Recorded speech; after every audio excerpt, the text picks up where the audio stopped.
I grew up in a very outdoorsy family. Like, we spent a lot of time in nature, hiking, going mountain biking. This also led to more traveling. My mom was a particular inspiration here. After she completed her university, she went and traveled around the world for a year. Hearing about her experiences from that definitely inspired me to travel more as well. Grace kind of found us, she reached out to us as well as some other programs, and I looked at her information and I was like, there's some unique things here that I'm really not even sure what they are. She had ran some track times that were decently competitive, so we connected over Zoom. What I noticed right away was she was very mature. It was definitely a bit of a gamble coming here. I had never been to America, didn't take an official visit, but I was confident that I'd be able to adapt to the new situation, and the team seemed very welcoming and the coaches were really on board with having me join, so I guess it was a calculated gamble to come here.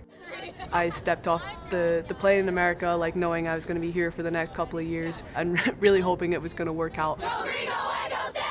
I think a big part of her advancement in the sport comes from her background of being a multi-sport athlete.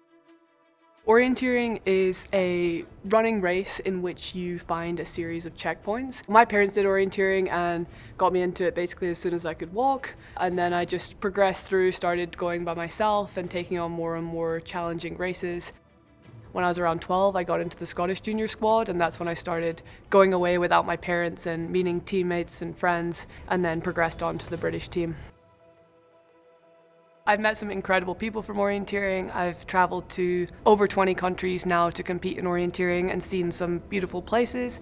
It's a real honor, I think, to represent your country at any sport or in any situation, and it's definitely not something I take for granted even now.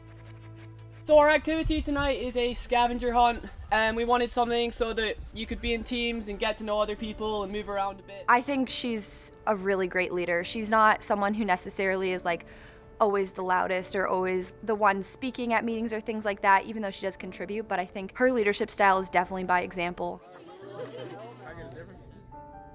We started a mentor program in just the distance group alone, and I think I gave her 3 women. Most people, it was just 1-to-1, but I said, Grace, one, do you have the capacity of time to do this? And she was really pleased to do it, but I just think when you interact with Grace, she's gonna give you confidence in yourself and in your ability to just try. I think a lot of athletes at this level, because it is such a mental sport, they get a little concerned with, well, what if I mess it up? And there's none of that energy or personality with Grace. It's all about, hey, just being at your best. You can do that. You're gonna help the team if you're doing that. She is definitely somebody that people look up to. I know, like, a lot of the time when you're racing, like, you think about teammates and you think about like the effort they're putting in, and that is how like you want to race and kind of racing for each other.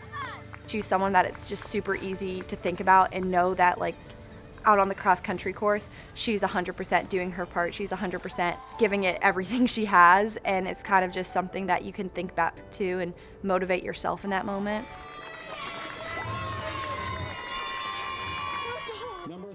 I remember at NCA's her first year in cross country, she said something like, yeah, just don't let them push you around out there. And Katie Osika right away said, Grace, you're the energy we've been missing on this team. And it was like, yeah, exactly. Just that mentality of, hey, we're here, we're gonna be at our best and be competing with you every step of the way. I do tend to think about the people I'm competing against. Some people definitely put themselves in a little bubble, just focus on themselves, and I do try to do that too as much as I can to control that, but I also like to think about who I'm up against and how I can play my strengths against theirs. The whole experience has really set me up for the future. I plan to keep taking my running and competition seriously. Being able to focus on my training and racing, got to meet lots of new people and experience new places, and that exposure to new experiences is something I'll definitely carry forward into my life beyond university. I think my experiences here and from earlier have made me confident that I can start this new life in a new country and continue doing the things that I love.